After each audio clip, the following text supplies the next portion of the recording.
गुज्जर को पकड़ने के लिए एक बार फिर मेहनत करना पड़ेगा, गुज्जर को हराने के लिए एक बार फिर मेहनत करना पड़ेगा। ओए कातिया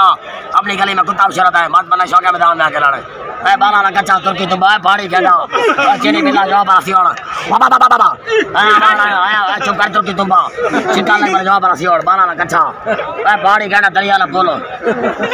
ना रे हमारे भुआ ट्रैकर जी में ए गुज्जर है इन्हें मुकाबला करना बड़ी ओके गल है नहीं खान नहीं शेब वार्ड ब्रांड है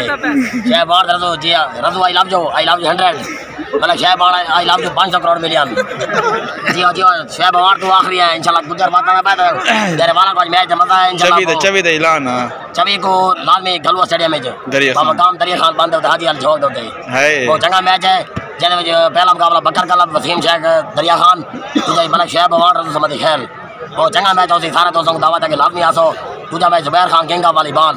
उनका मुकाबला वसीम शेख उनका मुकाबला है राणा स्किल बॉन अल हबीब क्लब बल्कि राणा राज क्लब डंडे मेरा जियो डंडा जंग होती जंग दुआ बाजू जंग होती जियो जियो जियो कलवा स्टेडियम 24 तारीख को लाजमी आसो जियो गुजारा मतलब शेब वार्ड है इंशाल्लाह बस बस बस